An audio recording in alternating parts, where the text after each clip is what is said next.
we do have such a since we do have such an intimate group, I think it would be helpful for me to help cater uh, the next 10 to 12 slides. If I know a little bit about what you're hoping to get out of this, and again, with such an intimate group, I should be able to adjust as we go. So we'll repeat Susie's exercise. I'll go one by one.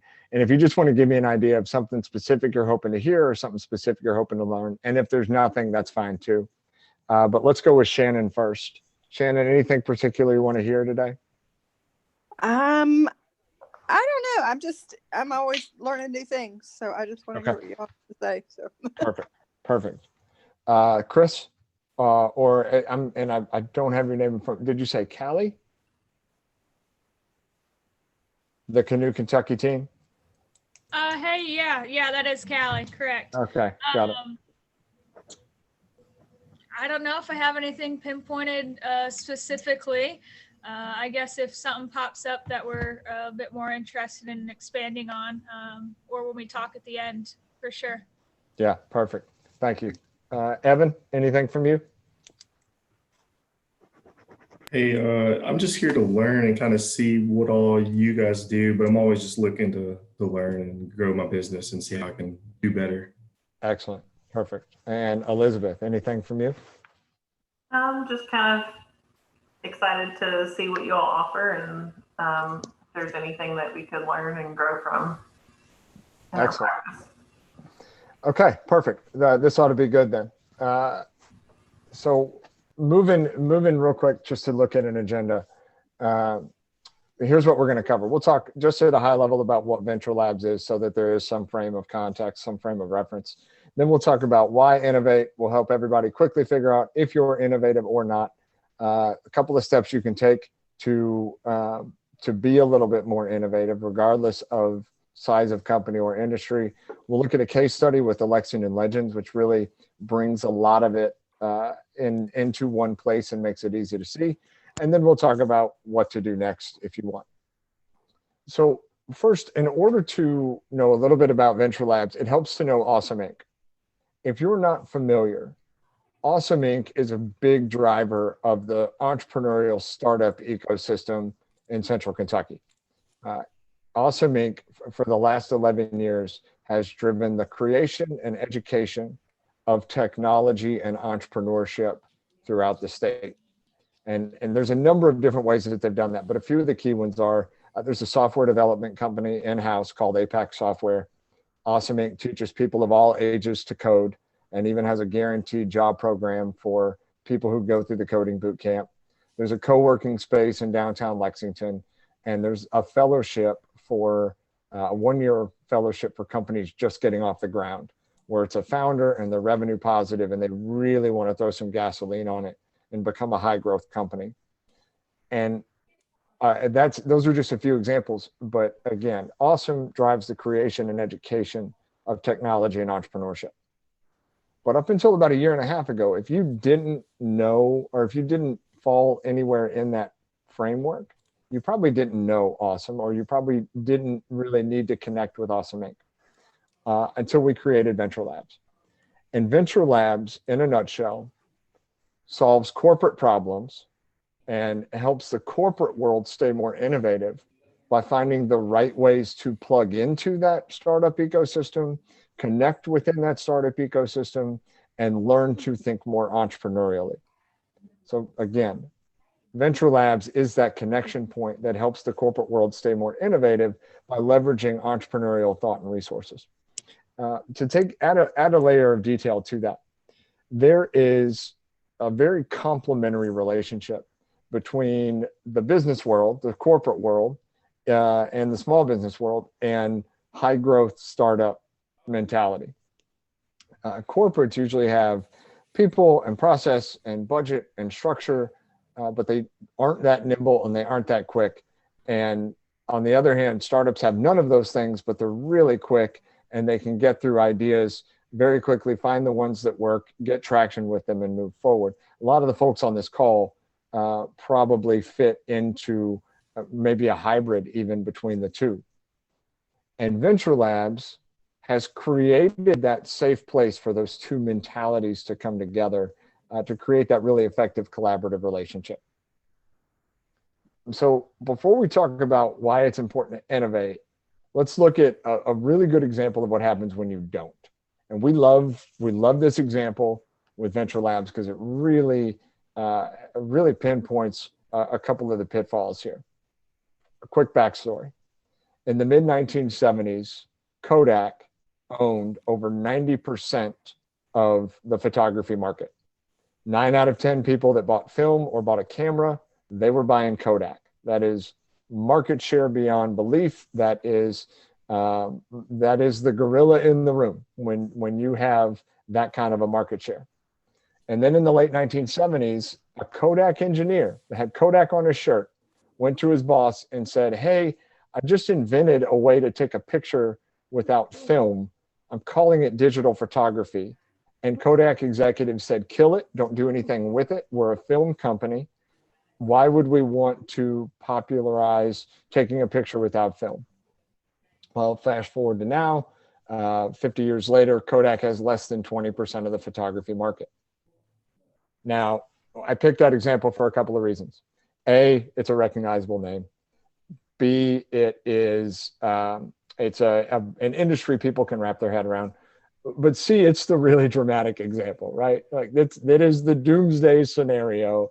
It is the lack of innovation pinpointed to a single conversation that resulted in a significant loss of business for the organization. Most lack of innovation doesn't happen that way. It's the dramatic, extreme example. The folks on this call are not going to be a Kodak, most likely. What a lack of innovation usually looks like, though, is this. And if Liz, you want to go to the next slide for me. It looks like this. If you don't have an innovative culture, the grains of sand slowly drift away. You don't even see them. Eventually, the cracks start to show. You might not even see the cracks. They show up so gradually. And then eventually, the piece of the road falls off. Those grains of sand that drift away are process efficiencies and process improvements that don't get adopted, new markets, new lines of business, new ways of making money, pivots, new ideas. Those are the things that if a company doesn't have an innovative culture, those grains of sand slowly drift away. And then over time, that has a significant impact on a very gradual level on the company, including, but not limited to, retaining the best employees, right? When you have teammates, if you've got a really smart, creative teammate that cares about the long-term vision of your company, you want to keep that employee. But if there's no space for that employee to apply their creativity, to come up with new ideas, and if they don't know what to do with them, well, the grains of sand slip away and slowly a piece of the road falls off.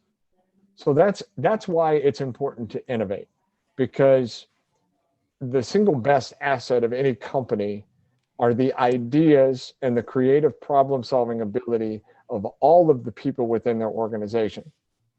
And having an innovative culture means that there's a fertile ground for that to come to life. And conversely, if there's not an innovative culture, that's opportunity lost. That those ideas die on the vine. And so before we talk about a couple of things that you can do to have a more innovative culture, it helps to know if you're innovative, right? And we're going to do this very simply. This is going to be hands-on. You don't even have to respond, but think of this as think of these as reflective rhetorical questions. An innovative company, innovation is not a box to check. An innovative company can fall anywhere on a spectrum.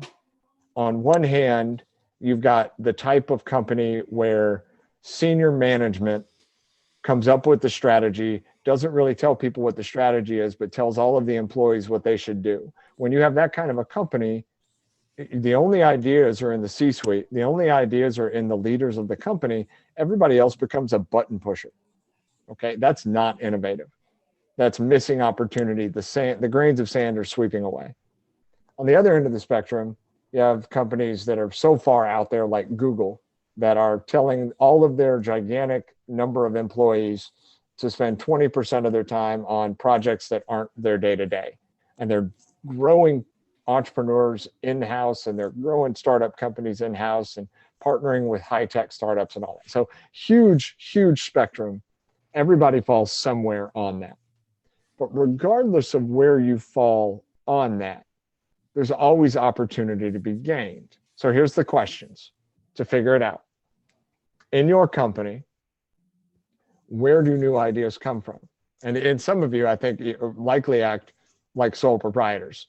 But even in that case, you've got networks, right? You've got your closest customers that you can lean on to come up with new ideas. You've got your networks, you've got your colleagues. Who better to help you come up with ideas than the external stakeholders who really believe in what you're doing? So ideas don't have to come from in-house. So the first question is, where do ideas come from? And the second one is, what happens when an idea lands on your desk? What do you do with it? How do you develop it? Do you develop it at all? If you have employees, do you have what we call idea dump? With Venture Labs, we talk about idea dump all the time. Idea dump looks like this. Employee walks into boss's office and says, hey, boss, we should do X. Let me know what you want to do about it. I'll see you later. An employee leaves. Well, boss has too much on their desk already. Boss doesn't have time. Boss has a million things to do and can't give that any creative thought. That's the idea dump. Imagine how much more impactful that conversation is if an employee walks in and says, hey, boss, 2 weeks ago, I thought we should do X. And here's what I did about it. And here's what I learned. And here's what I adjusted. And here's what I learned again. And actually, it looks like we should do Y. Here's what I think the next step is. Am I okay to go do that? Both of those scenarios started with an employee having an idea. And in one, there was no path, and the employee didn't know what to do with it. And in the other, there was a path, the employee knew what to do with it, and the boss's life is a heck of a lot easier. And not only that, the boss now identifies that employee as potentially a creative thinker, potentially a next great leader of the company. So hopefully, as I said those questions, you figured out somewhere along the spectrum of where you fit. And for the larger companies out there, that another big pitfall can not only be the idea dump, but there can even be a disconnect. In our conversations with some of the region's biggest companies, we talked to one company a couple of months ago, and the CEO told us in one conversation that all of my people think that they're the next great entrepreneurs. We need them to tone it down. They're here to do a job. If we're going to keep growing at our 5 or 7% a year, we're going to need them to focus on their day-to-day. Literally 2 days later, the middle management of that company in a separate phone call with us said, yeah, we have tons of great ideas. Senior management doesn't want to hear the big ones that could have a big impact. So before we even meet with them, we're scratching off all of the ideas that we think that they're going to say no to. So how many of those ideas could be the next big thing for the company? Don't get me wrong. There is probably a lot of crap in that list of ideas. There's probably a lot of bad ideas. But that organization has an innovation problem if they're shutting all ideas down and nothing big can come to the table. So let's talk about 3 things that we can do. There's 3 easy things you can do, regardless of the size of your organization, to start opening that innovation funnel.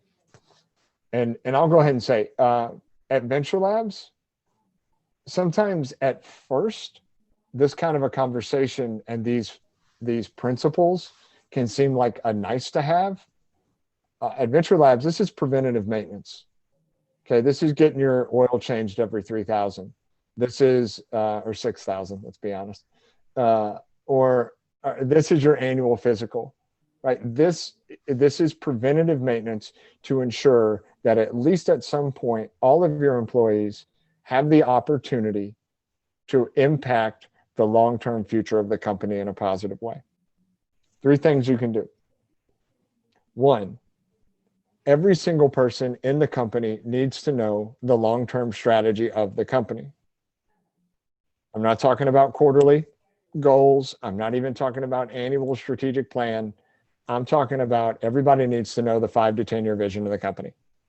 Even if there isn't a well scripted one, everyone needs to know it. Because, very simply put, human beings spend tons of time at work. Human beings, in one way, shape, or form, are creative creatures. And so naturally, if someone knows the long-term vision of your company, as they move about their daily life, ideas will come to the surface.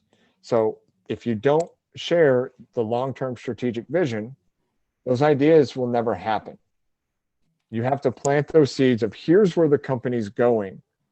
And then eventually, over time, employees will be interacting in their daily life. They'll see something from a completely different industry and say, oh, that's not a bad idea. I'll do that. Think about it. At some point, somebody was moving about their day-to-day life, saw how businesses made money with magazine subscriptions, and decided, you know what? I think people would actually use that magazine service, but instead of magazines, they'd love to have dinner brought to their doorstep.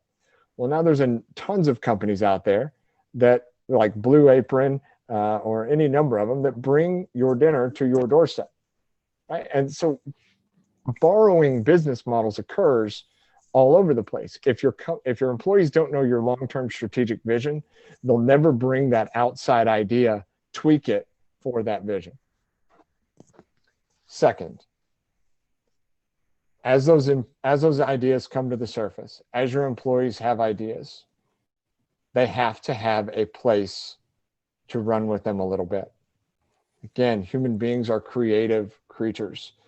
Employees have to have that freedom to run, and they're naturally going to want to run if it's an idea that they care about.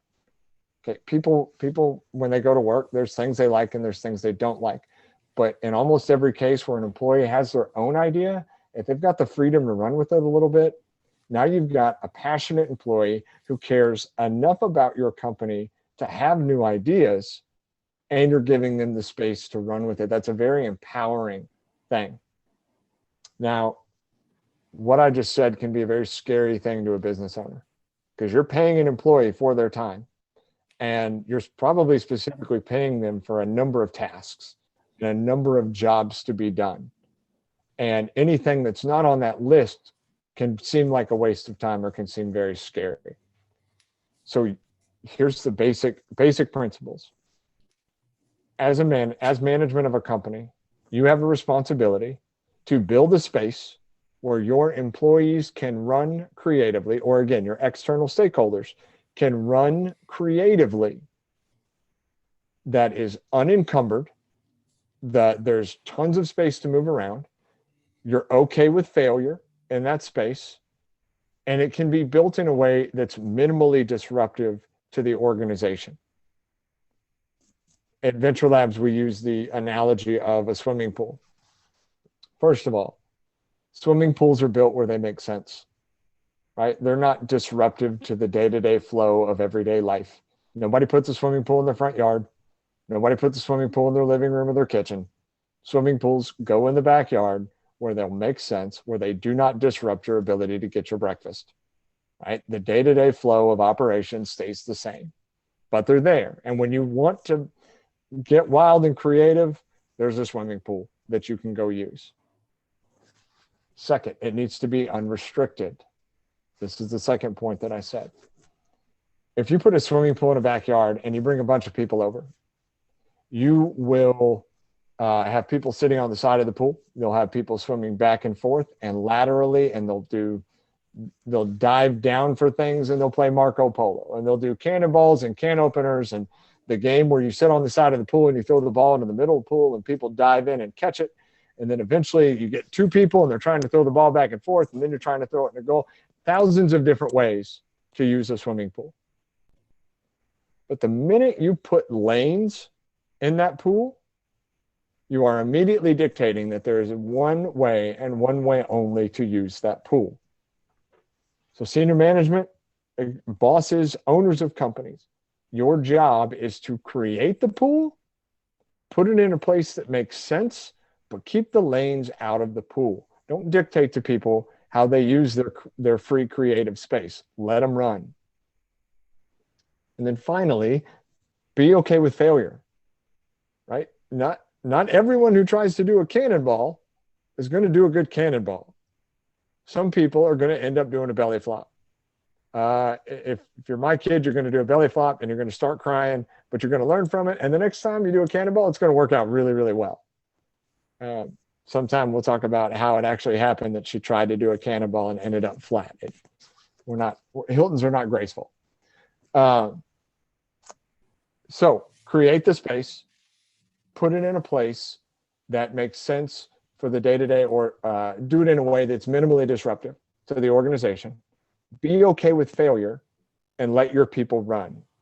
And again, you could even do this by on a Saturday morning, bring in your best customers and a couple of other people who are external stakeholders and just let them run wild and bring them donuts. Okay, final point. Teach people to think entrepreneurially. If you build a pool and nobody knows how to swim, it doesn't make a ton of sense, right? So it makes a lot of sense as you do this, as you create this process for creative thought. Teach people how to think entrepreneurially, all the way back to the beginning of this talk. Entrepreneurs are good at thinking on the fly and running through a bunch of ideas and finding the ones that work and getting traction with them. Teach people some basics on how to do that. Again, there's a handful of small business owners on this call today. You are already nimble and quick and good. Are your people that way too? Those are important questions to ask. And it's very empowering to any employee in an organization, whether you're frontline or middle management or wherever you sit in the company. If your company is saying, we want your creative thought, here's how you're going to leverage that creative thought, here's the process you're going to use, it's a very empowering thing. And it's creates a very sticky culture that people want to stay and be a part of. So how this comes to life. For context, just a little bit more about Venture Labs. Excuse me. What Venture Labs actually does is we essentially build programming around what we just walked through for companies based on whatever they need. And I'll give you two examples. On one end of the spectrum, we have a standard like one-day workshop where we come in at the beginning of the day and company executives start by taking 5 minutes to dictate company vision. People then have their own ideas and there's exercises to come up with more ideas. Then they learn to think like an entrepreneur. Then teams develop and they apply the new how to think like an entrepreneur to their own ideas. And at the end of the day, they're pitching back to senior management their half-baked ideas about process improvement or new revenue stream or whatever. Okay. That's the one-day workshop. On the complete other end of the spectrum, for the largest companies in the state, we're developing like the 6-month version of that, where instead of employees pitching baked out ideas, they're actually pitching small businesses, like business models that they're presenting back to senior management that then has a budget waiting to go create the next division or the next revenue stream. So that's for context. Let's give a good example. And this shows, we bring this example up because it shows all of these principles coming to life and how it looks even with a pretty small team. So the Lexington Legends have about 20 employees. And we did the one-day workshop for them in the fall of 2019. And the day started with Andy Shea, the owner, standing up and saying, here's why this is important. We just won our second national championship and we're a creative company. We want to hear what you have to say. It's important for these reasons. And he listed the strategic goals of the company. So then ideas go on Post-it notes and go on a window, and the Legends literally had over 50 Post-it notes on the window. So the Legends immediately, within the first hour, had tons of new ideas on the board. Ideas get grouped and tweaked a little bit, and then teams develop. Here was the winning idea. At the end of the day, less than 7 hours later, the winning team was a guy who'd been doing ticket sales for a year and the introverted controller who admitted that she did not want to be there at the beginning of the day. And their idea was this. Initially, the Post-it note just said they thought fans would pay more money to order concessions from their chair. That was it. So they spent the day, after learning how an entrepreneur would treat that idea, they spent the day in this swimming pool, spent the day running creatively, now knowing how to swim. And they called some season ticket holders to see if those season ticket holders would care about that, if they'd pay for it and what they'd pay for it. They called the food vendors to see what the process might need to look like, how it would impact the food vendor. They went down into the seats in the stadium and mapped out the route and tried to figure out how it would be staffed. And then they created the plan to test it for less than $200 in the first 2 weeks of the season to see if it was a good idea. And if it wasn't, it was a couple $100 out the window. You tried, you failed, that's okay. But they thought it was going to be successful, and they went ahead and found the software that the Legends could easily implement to make this even more streamlined in the long run. And finally, they projected what the new revenue stream would be to the Legends, right? The Legends shared the strategic vision, created the safe place to run, and taught the people how to run within it. Another example that's really tangible is we ran the one-day workshop for an HVAC repair company that we know and love here in Lexington. And not the winning idea. It was an idea that didn't win. An HVAC repair technician at the beginning of the day said it's really hard to borrow one of the shared tools around the company. And he even identified that this might be a budget leak north of $10,000. And he spent the day redesigning the process, working with internal stakeholders to find the right method. And in a few simple tweaks, a couple of weeks later, the process was much smoother and the budget leak was closed. So it's not that hard to empower employees and teach them what to do once they have an idea. And that represents opportunity, not lost. So just a quick recap of what we learned.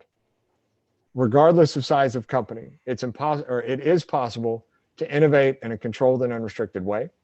It's important because it attracts and retains talent.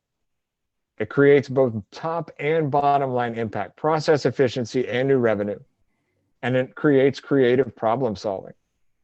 So the very first things you can do, regardless of size of organization, whether you're one person or thousands, you can create or communicate corporate strategy to everybody. You create an unrestricted space for people to go run freely with their own ideas on how to impact that strategy. And then you empower them by teaching them to operate nimbly. There's a lot of evidence that even once you do that, and those employees leave that swimming pool, they leave that defined creative space, they operate more nimbly, even in their day-to-day tasks that are part of the day-to-day operations of the company. All right, questions? That was a lot, I know. I tried to be fast.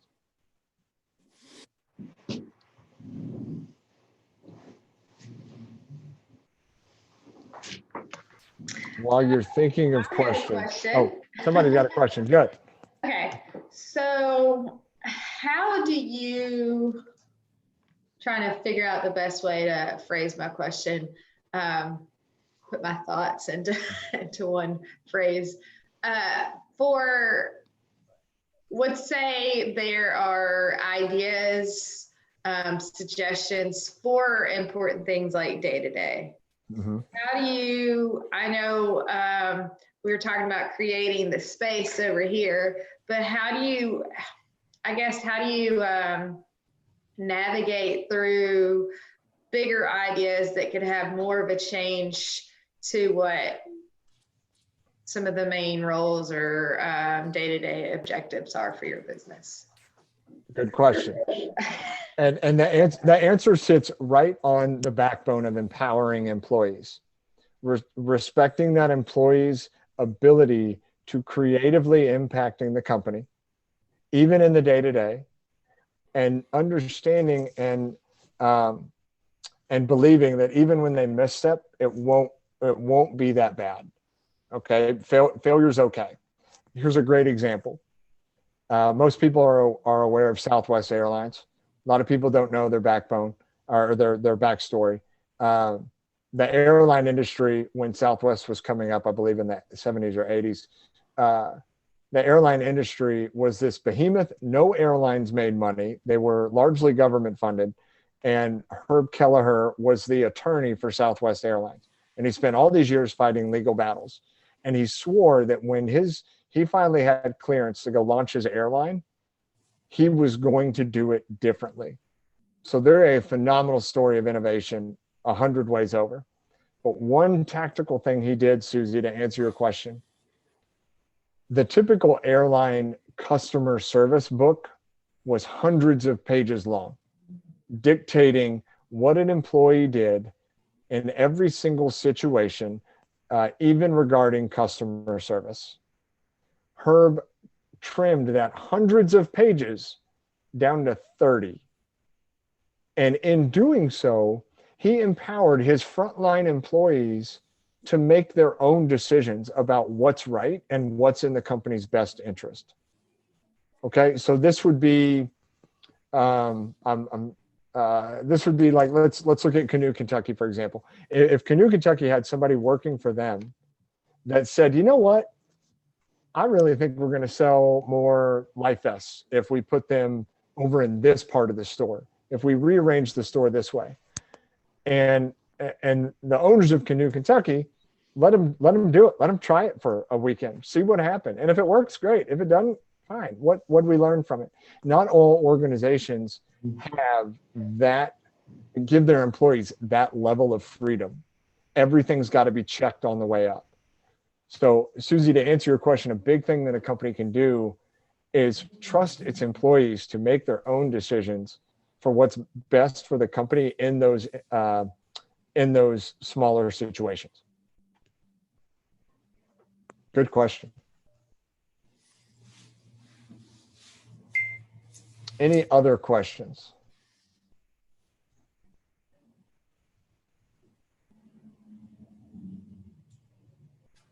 While you're thinking, I'll go ahead and say, oh yeah, good. In your experience, do you find that the similar philosophy within organizations that have like a board, like nonprofits and the answer to a board of directors, is that pretty similar philosophy on that, or do you think there's a different way in approaching that with, I guess, key members? It looks a little bit different, right? For like in the nonprofit world. And in the different types of industry, it looks different, but the principles are still the same, right? And actually, you could make the argument that in the nonprofit world, they're even more important. Nonprofits have to be innovative. They have to be creative. They have to make sure that they're capitalizing on every possible dollar earned and dollar saved and dollar executed. So the principles are still the same. And there are nuances for some industries. A great example, the financial services world tends to have a little bit more red tape, but that doesn't mean that innovation can't happen. A great example is we worked with a couple of banks in 2019 on that one-day workshop. And at the beginning of the day, one of the teams identified that if somebody was going to open a refi, if they were going to refinance their house, they had to touch the bank 8 times before they did it, whether signatures or papers or approvals or background or whatever. And by the end of the day, they'd actually reorganized that process down to 3. So think about what that means in terms of losing people out of the middle of the funnel. Now, so Susie, to bring it back to your point, that kind of customer service improvement in a nonprofit or a bank or programmatic execution, that can happen again, innovatively on the fly. But new revenue streams, obviously, for a bank are federally regulated. So that's a very different answer, right? Still opportunity there, right? We've even seen a local bank redesign how they pitched a certain credit card simply because they wanted to fit it better into the experiential mentality of a younger generation. So still the same credit card. They didn't have to get extra approvals there. They just reshaped how they presented it. You know, if you like content like this, well, I'll be blunt. We love this conversation. We'll have this conversation with anyone about anything as long as it relates to innovating throughout this region and throughout this state. So don't ever hesitate to hit us up. You'll see my contact information there. That's my cell phone. Call me whenever you want. But also, if you go to that website, you'll see a newsletter sign up. We are going to use that newsletter to funnel tools and resources and stories for inspiration and execution to all of the creative thinkers sitting in the small business and corporate world throughout the region. You know, it's funny when you look at and talk to some of the larger corporates, just the general corporate mentality, there's a little bit of a fear about empowering your people to be innovative and be creative and act entrepreneurially. And there's the assumption that if you do that, your people are eventually going to go start their own business and leave your company, and their company will become a competitor and they'll steal your secrets and all that. Doesn't make sense.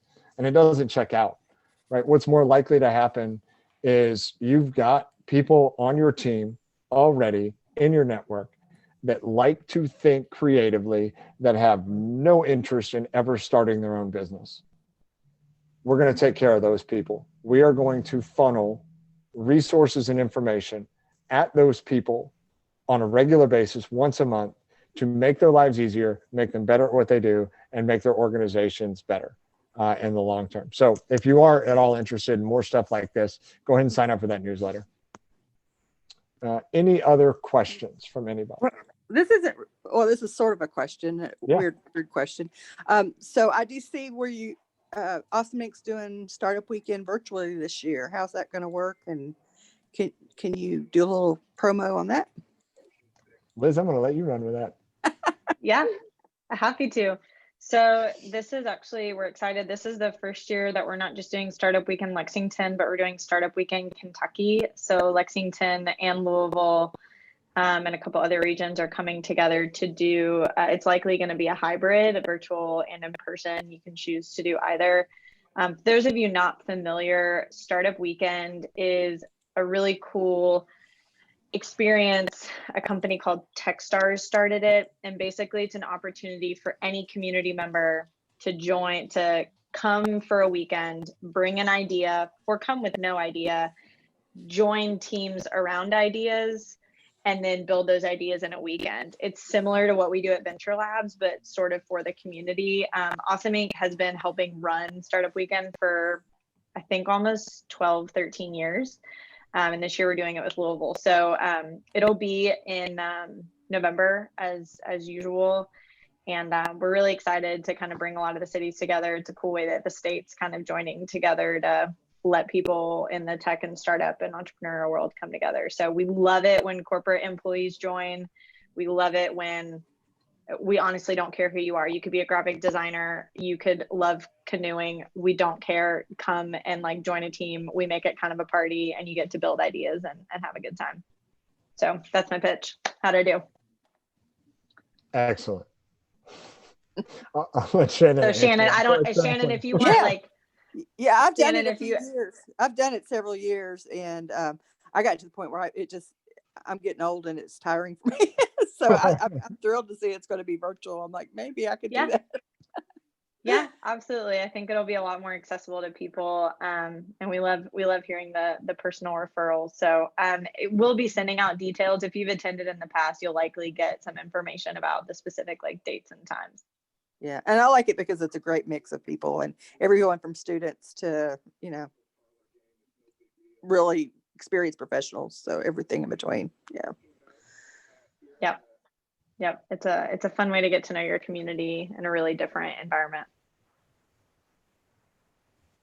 This is Elizabeth. I have a question. Mm-hmm. So if you feel like you're an innovator, but you're trying to get other team members to join in the innovation, how do you do that? Question of the day. I was going to be surprised if that didn't come up, because it always comes up, right? The question is, what's the reverse of this, right? If a company doesn't have an innovative culture, but you're one of those free thinkers, I don't know how big your team is, but you find your people, wherever they are. If there's other teammates, there's ways to start seeing if other teammates think and act and work creatively. But the second thing you can do is, it is easier to iterate an idea on your own than most people think. One of the biggest things that Venture Labs does is simply teach people to iterate ideas on their own. And actually, I think it's November 6th, right, Susie? November 5th, excuse me. On November 5th, we're giving almost the reverse of this presentation. And I think you should check that out, because that whole thing is going to be about, what if you're an employee and you want to be seen, and you're innovative and you're creative and you want to have that long-term impact on the company. It's going to be all about, once you have an idea, what are your next steps to get heard?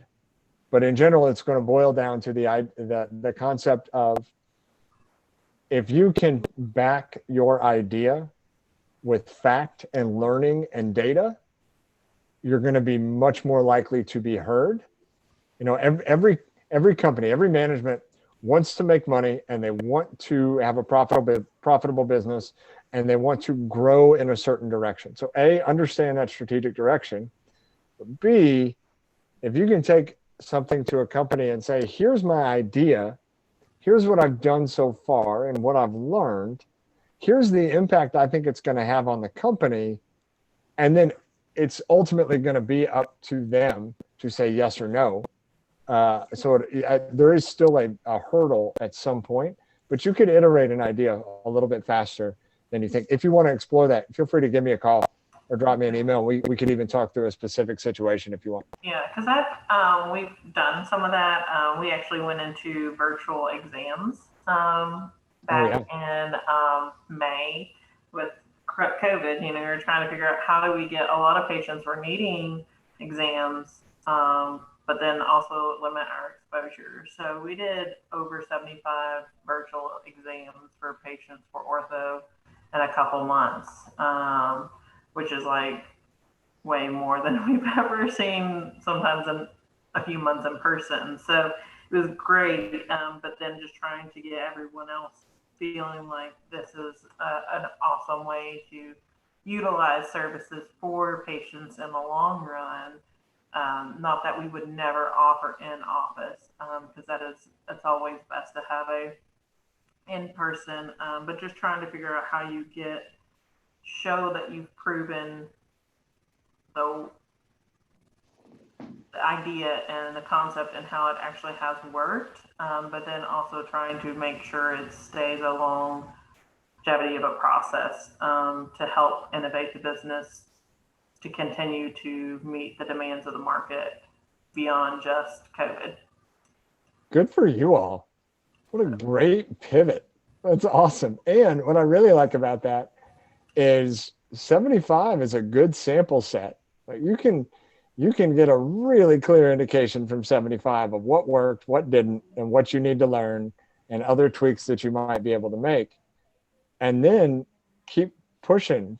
Go ahead and do a little daydreaming on what that might look like if the virtual visit became a bigger part of the company's normal day-to-day operations, right? What if talked about, and I pitched the idea of virtual retainer checks, virtual check appointments, even virtual aligner checks for Invisalign patients. And Invisalign has gone into some of their own virtual care, but we had actually started our own before that popped out. But just trying to see how that would utilize our patient care, especially we have a bunch of college students right now that travel outside of the Frankfort area. So it makes it really handy to be able to have that video chat option with our patients, be able to see what their concerns are so that, if we see an issue virtually, we know we can get them in the office as soon as possible.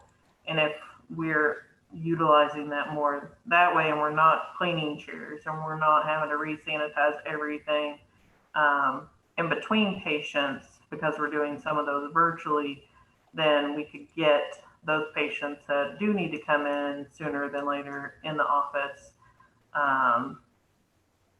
versus, trying to figure out when we can fit them in our schedule because we're so packed in person. Yeah. That's, I just read an interesting book that kind of relates to this idea. It's called The Innovation Stack.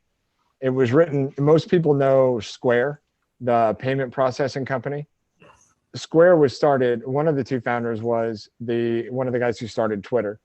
But the other guy was a glass blower. And that's all he ever did. He was a glass blowing artist. And he knew the founder of Twitter from their childhood. And the glassblower called and said, "I'm so mad. I just lost a sale because I don't have any way to take this guy's credit card payment." And at that time, credit card companies were way too small. Credit card companies didn't make sense for like the lowest rung of small businesses. And so he talked about the innovation stack, how when you're faced with a problem and you solve it, it creates the next problem, and then it creates the next problem. And eventually, if you do that enough, you've got all these stacked up innovations that make you something really, really, really special. And so as it relates to you all, it's like, well, COVID hit, what do we do now? All right, we're going to start doing virtual visits. Well, then if we're going to do virtual visits, how does our scheduling system need to change? How does our cleaning our facility need to change? And if you keep stacking these things up and asking the what now question, you eventually end up with something really unique and special that differentiates you from all the other orthodontists out there. And that differentiator means money. Elizabeth, I have a quick thought. Take it or leave it, but it fits in kind of to what Mike's saying. So I wear contacts, which I understand you guys are teeth, not eyes, but bear with me for a second. And I find it very annoying, to be honest, that I have to see the optometrist every year to order my contacts from 1-800 Contacts. I understand why. I'm sure it's the best thing for my health. It's just really inconvenient for me, and I don't want to go in. Well, now during COVID, 1-800 Contacts, they now have, I don't know what laws had to change, what restrictions adjusted, but I was able to do a virtual exam on their platform that took me maybe 5 minutes. And so I went in, got my exam, prescription was approved, and I ordered. And I just sat there thinking, I love my optometrist. I really do. I love, like, they're pleasant when I go. I don't want to not give them my business, but I really don't have a lot of reason to right now, other than I'm sure I'm missing some logic of health for my eyes, which is a separate conversation. But I'm wondering if you guys are doing these virtual exams. I have retainers. I always have since I've had braces in high school. I would love to not have to always figure out where I buy my cleaner and the thing. Like, if you guys if I'm already on your online platform to schedule a virtual exam, what if you put an Amazon affiliate link for retainer cleaners? Because here's what I do love is my optometrist always gives me the best brand to buy, and I trust them because I don't want to buy bad stuff. So I just think, to Mike's point, like, if people are on a virtual platform, well, what else can you do with them once they're on a virtual platform? Can you guys come up with a different revenue model? Are people buying like adjacent products that you could list on your site and get a referral fee for it? Like, the possibilities are sort of endless so yes, maybe you lose some revenue because they're not coming into the office, but could you gain it in other ways? So that's my off the wall idea for the day. Take that or leave it. Yeah. Well, and I think the thing is, what I've noted is that none of what we're doing is going to take away from profit with the business, other than it's going to contribute because we're not spending as much on products to clean because not everyone's going to be here. And it doesn't mean that, if a patient prefers to be in the office, we are more than happy to see them in the office. But if it's convenient, or if they're nervous with their health situation, or maybe they live with a loved one that does have a compromised immunity, then we can help continue to expand our practice to take care of them in the best way possible. Mm-hmm. I think that you're going to find, is that the convenience of like just these Zoom meetings, the virtual is not going away, because now people have been exposed to it. You know, like for me, I'm like, I don't know that I want to go back to tons and tons of in-person meetings. I kind of like the convenience of this. And I think a lot of people are like, wow, I had no idea that, you know, Zoom and these capabilities were here, and they're not going to want to just disregard that once, you know, COVID's over. I think what's starting out is sort of a kindness and like a healthful way of doing things because of the situation. I think a lot of convenience, like the demand for convenience, is going to stay even when that health risk goes away. So really, as Mike said, Elizabeth, kudos to you guys. And remind me the name of your orthodontist, because maybe I'll come there for my retainer needs. Dr. Clark Cash's office. We're on the east side of Frankfort, off of Comanche Trail. That's great. We also do Zoom whitening, just so you know. I feel like I have to clarify that I'm on a Zoom call and I get whitened, or I'm assuming that's a brand and I get whitened. It's a brand. It's with Philips. Oh. I figured. Yeah. I was really curious how that I worked. figured. Yeah. Yeah. We have a great special right now, so for $2.97 with a $40 mail-in rebate in addition. So, and you get bleaching trays for touch-ups. So. Oh wow, that's awesome. And you can buy gift certificates on our website. So. My little plug, sorry. No, that's great. So we're here for. All right, Susie, we are a couple minutes after 1 and we want to be respectful of everybody's time. So I just want to say thanks again to everybody for taking time on the call. Thanks for the discussion. Susie, thanks to you and Carmen in the chamber for making this available. And like I said, we'll keep this conversation going any way y'all want. But look for us on November 5th for the reverse of how to get an idea heard. Yeah, I will. Yeah, I'll be sending that information out for anybody that wants to join in. And you said you recorded today's presentation, so we'll have that for anybody that wants this as well. Thank you guys so much. Thank you. Have a great day. Thank you. You too. Bye.